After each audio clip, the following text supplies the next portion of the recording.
Chapter 36. Return. In the early hours of the next morning, while the weary dragon-master dozed at the tiller, and the dragon-boat sailed around Raven's Rock and negotiated the tight left turn where the moat branched off from the river, the dragon-boat progressed purposefully along the moat, watched only by some incurious gulls and Una Brackett. The housekeeper, who was not sleeping well these days, had just woken from a bad dream that, as usual, had had something to do with Marcia Overstrand, although she could not quite remember what. She was sitting at the window, feeling relieved that she had woken up, but when Una saw the dragon-boat sail by, her spirits sank. She must still be dreaming, she thought. She peered out to see if Marcia was on the boat, and sure enough, there was that irritating boy who was her apprentice, so Marcia could not be far away. The housekeeper sighed and wished her dream would end, preferably with Marcia Overstrand disappearing forever. She sat and watched the dragon-boat sail around the bend that led to the boatyard, and waited for Marcia to appear.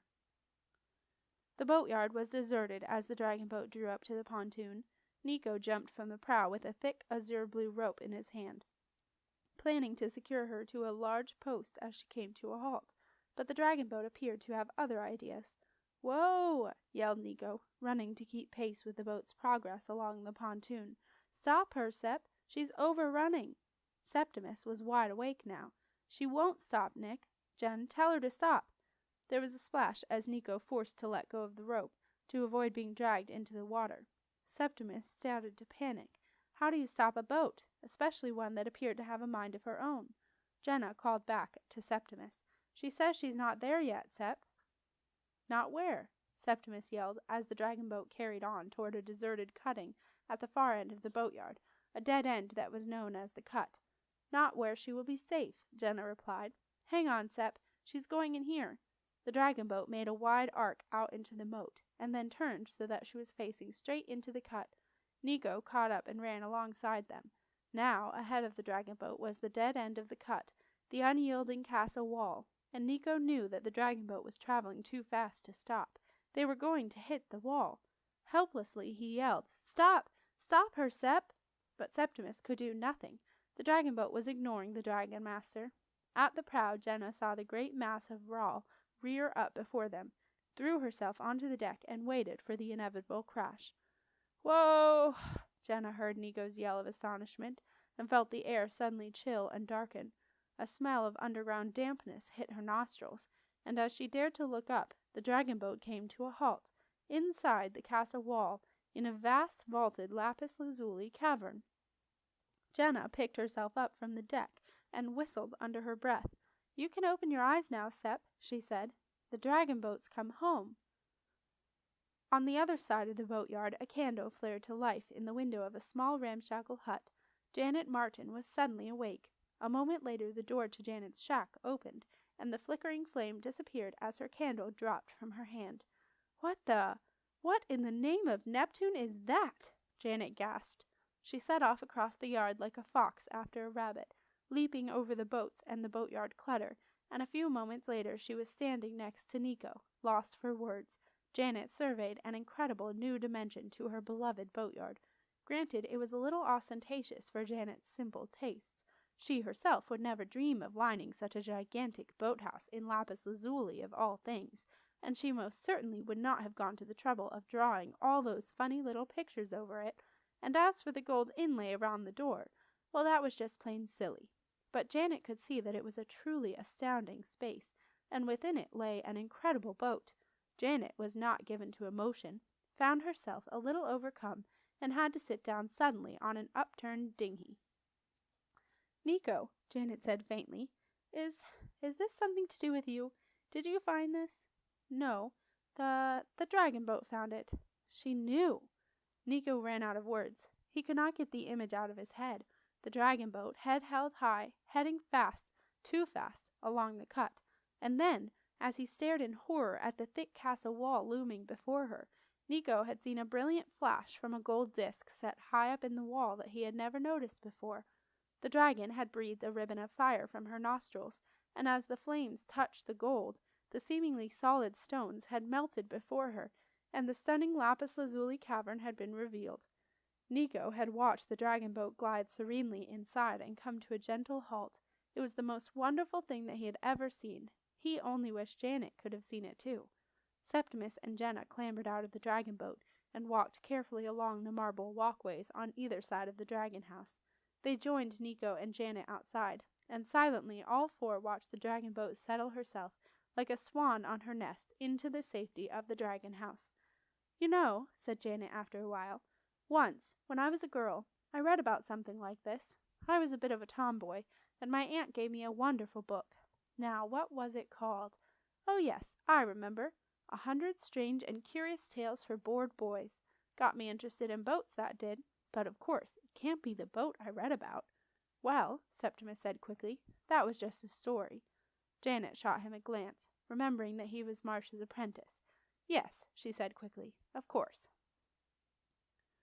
Jenna and Septimus left Nico and Janet sitting with the dragon boat, and set off for the wizard tower. Septimus had checked inside the dragon-proof bag, and saw to his relief that Spitfire was still fast asleep, and so, carefully carrying the sleeping dragon, they walked wearily through the deserted streets. The new moon had set, and it was dark, but Jenna and Septimus felt safe at night in the streets of the castle. Unlike those of the port, they knew the twists and turns, the alleys to avoid and the shortcuts to take. As they neared Wizard Way, the glow from the torches lit up the night, and they slipped down a narrow path. Soon Septimus pushed open the old wooden side gate that led into the courtyard of the tower. They had decided that Jenna would spend the rest of the night at the wizard tower and go back to the palace in the morning. Jenna followed Septimus up the steep marble steps. He muttered the password, and the heavy silver doors swung silently open. Noiselessly the pair crossed the great hall.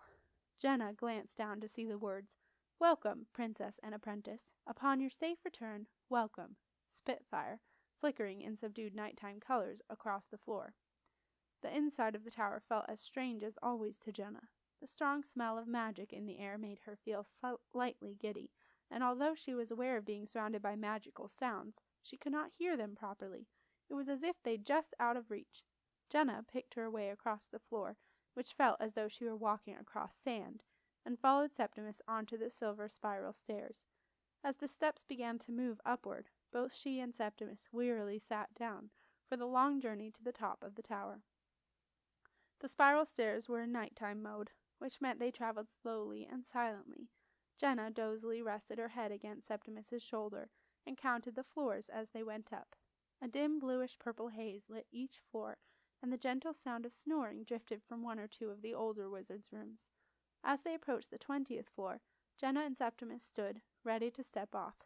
Suddenly, Jenna grabbed hold of his arm. "Look," she whispered. "What's he doing here?" muttered Septimus.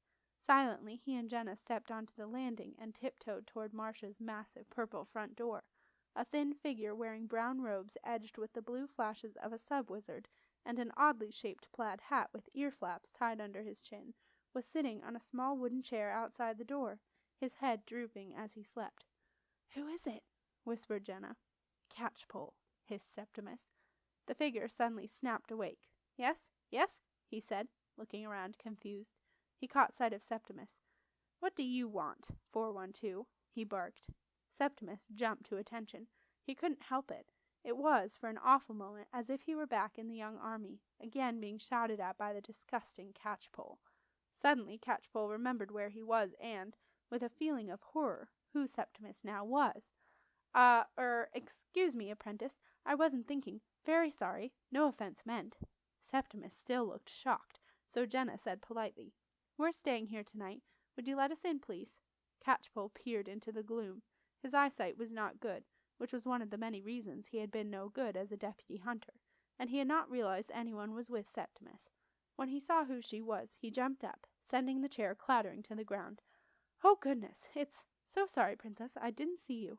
"Don't worry, Catchpole," Jenna said with a smile, pleased at the effect she was having. "Just let us past, will you?" "No, sorry.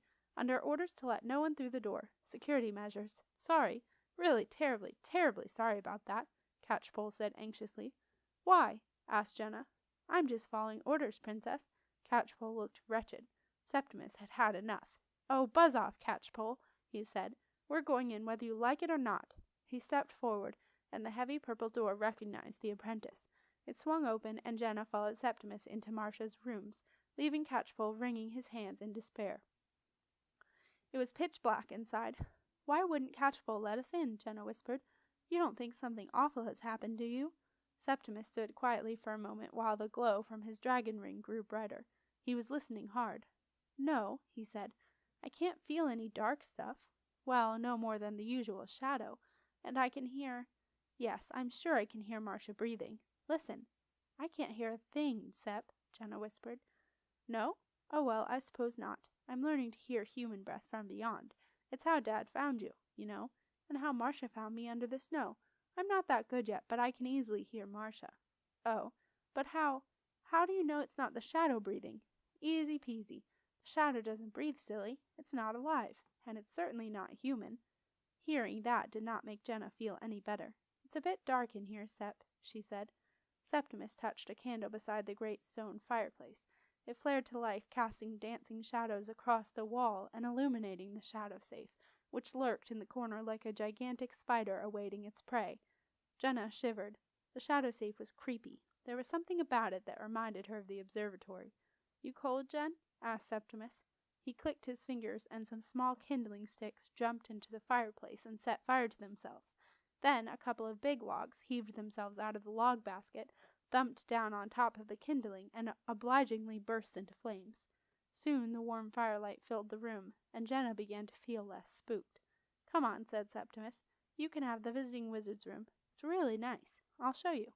But Jenna hung back. She thought of the shadow upstairs, waiting beside Marcia. "Thanks, Sep," she said, "but I'd rather stay here by the fire." Septimus glanced at Jenna's pale face. Being with all that dark stuff at Simon's place had not done her any good, he thought.